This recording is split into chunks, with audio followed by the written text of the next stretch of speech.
Thank you for staying with us. It's time now to take a look at stories making headlines on Nigerian newspapers. And I begin with the Nigerian News Direct. The major headline here says, Tinubu Shettima candidacy, reconciliation of Osinbajo, Amaechi, other presidential aspirants still in progress. Adamu says rot debt of 7.5 billion naira inherited from Buni-led CECPC.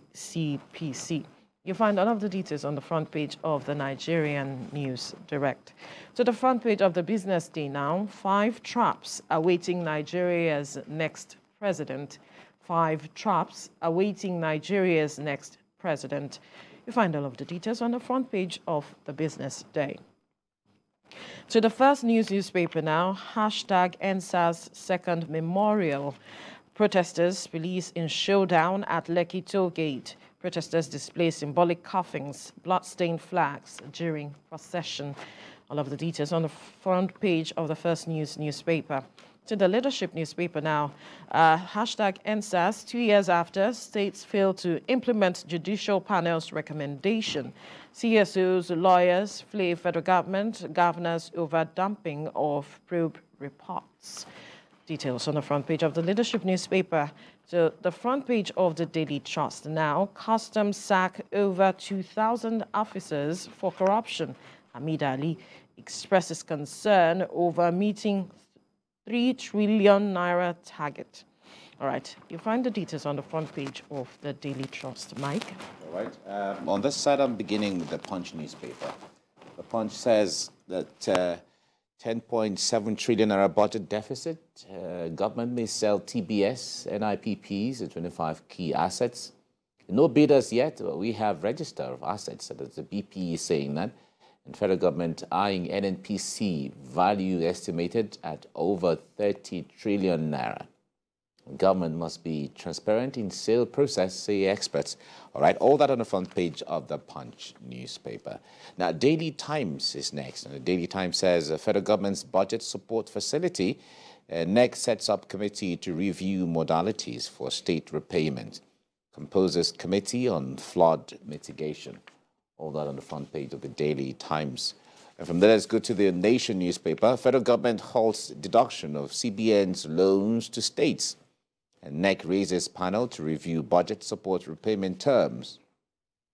You see all that on the front page of the Nation newspaper. From there, let's go to Nature News. Nature News says Governor El-Rufai inaugurates 120 tons per hour fertilizer plant in Kaduna. All right. Governor El-Rufai inaugurates 120 tons per hour fertilizer plant in Kaduna. And that's what Nature News has there. From there, let's go to the foreign scene where we have Saudi Gazette. We're heading to Saudi Arabia. Crown Prince, Egypt to host the MGI and SGI summits in tandem with the COP27. Right? Recall that the COP27 is Egypt is hosting that. From there, let's go to the Blueprint newspaper.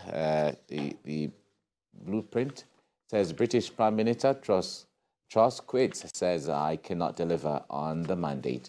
And Boris Johnson, Kemi Badenoch grants Sharps may run. Okay, a new Prime Minister to emerge October 28. Right, these are all areas to look at. All right, from there, let's go to, so we're going back and forth on this. We're going to Financial Times now. Financial Times says Truss quits after 44 days as Prime Minister. Given the situation, I cannot deliver the mandate on which I was elected. That was hard words. And from there, let's go to Daily Express. Daily Express, and he says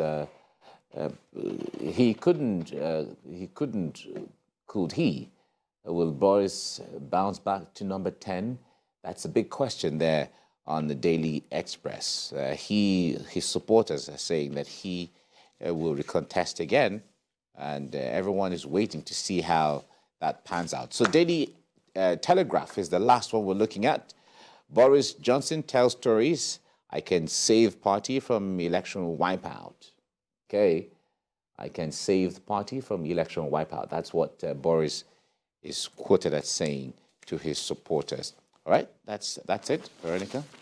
All right, let's look at the story on the front page of the Nigerian News Direct, talking about reconciliation of Osinbajo, Vice President Yemi Osinbajo, as well as Rotimi Amaechi and other presidential aspirants still in progress. Recall that after the APC primaries, these persons did not emerge as the candidate of the party, and it seemed like there was some rift or tension amongst all of these persons, and the party is looking to bring the house together, because it has been said the house divided against itself cannot stand, and everyone is needed with regards to the forthcoming elections, sir.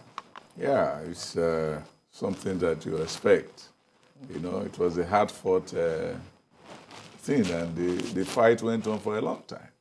The fact that Asiwaju Bola Ahmed Tinubu emerged the winner shocked many people, right, especially in the hierarchy of the party. So some of them are really bitter. They are shocked because they didn't expect his victory, so they didn't expect to lose.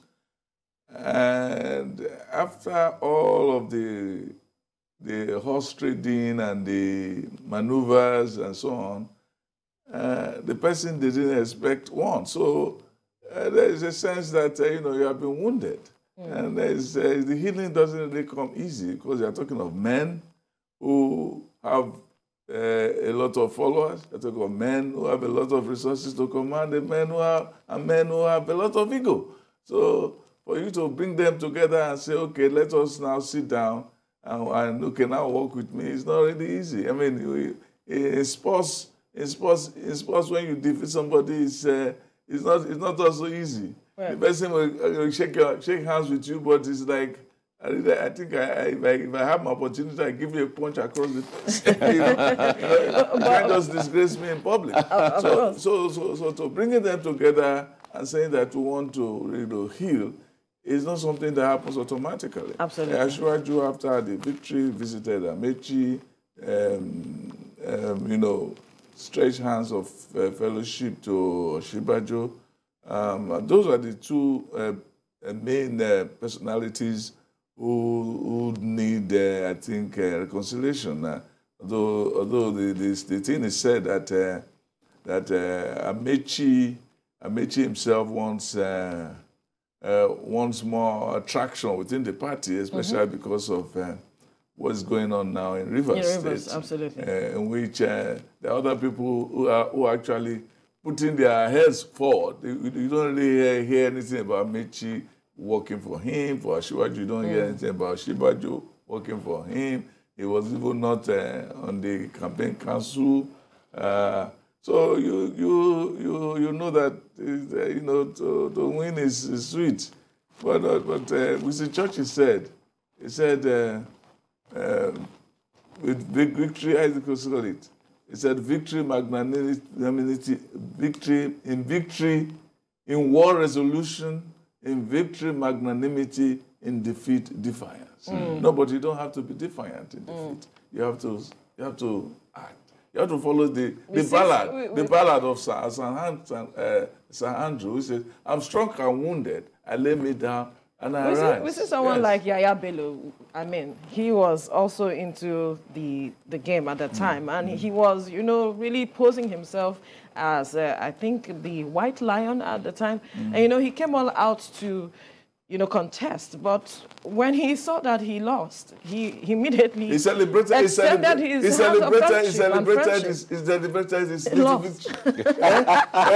celebrated the minute they mentioned his score, which was small by most people. But he celebrated. But to him, it was big. If you didn't know, you thought that he won the contest. But he didn't waste time. He didn't waste time to go and deliver. Associate. Yes. Yeah, there were others too. You saw the governor of Jigawa. What's his name again? Baderu.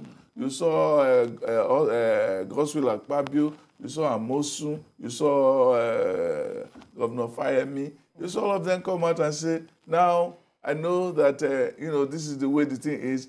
And I want all of you to vote for Asiwaju Bola Ahmed Tinubu. Yeah. So when you have situation like that, you have those people who take the heat quietly. You know, so when you're in peace of battle, some people you get some heat, some people cry, some people just say, okay, it's okay, I'll bear it, I'll be like a man. And some people just say, oh, am I dying? Where's my mama?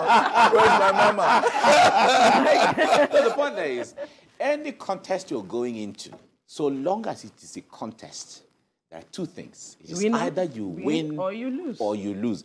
In your mind, you would have had those options at the corner of your mind. However, you will do everything to win. You are putting all your resources, all your attention, all the sacrifice, everything to ensure that you win.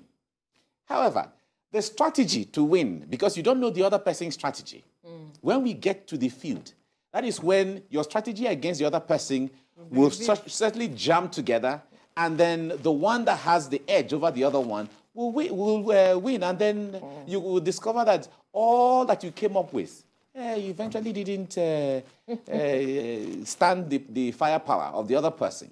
It's the same thing in war. It's the same thing in the sports competition. It's the same thing everywhere.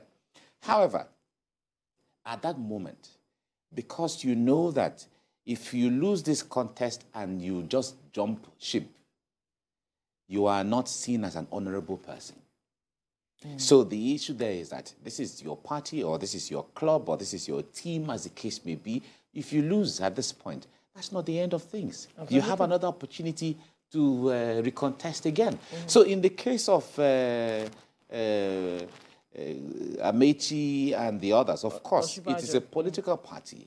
And the point there is that the process of reconciliation has to go on somehow. You saw that there are some of the presidential aspirants who have been incorporated into the Presidential Campaign Council. It was a way of, okay, let us all work together and so on.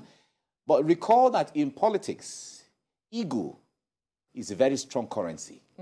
And it is ego that determines the clout that you have. And that clout you have is what determines your value that you're bringing on the table. But however, if we measure it down the line, how much resources are you bringing on the table? Resources is not only money. It is the issue of the number of votes that you're going to deliver.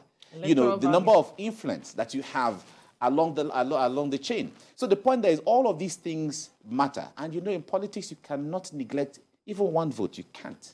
So it is important to bring everybody back on board, bring everybody back. So the national chairman saying the reconciliation is going on. Of course, it needs to go on. It will keep going on. But on the other hand, for Amaechi and the others, I think it is time for them to, come on board and say, okay, that is all gone. The presidential primaries is gone. Let us all come together. This is our party. Let us work towards it and ensure that the victory comes. Part of the problem is not just the men who are being reconciled. It's also their groups, the bitterness among the groups, the fact that we have gotten it, how did they not get it? And part of the problem, too, was that some of them were waiting for endorsements that didn't come. And they feel that some people shortchanged them. And may not be the president. Maybe some people around who told them, no, the president is actually for you. I went to speak with him yesterday, and the thing is going to happen. And then they keep pouring resources, they keep hoping, fueling and lubricating. And then your ego keep yes. And then it gets punctured. It's time for peace. It's time for peace. Blessed are the peacemakers. Yes. They shall be called sons of God.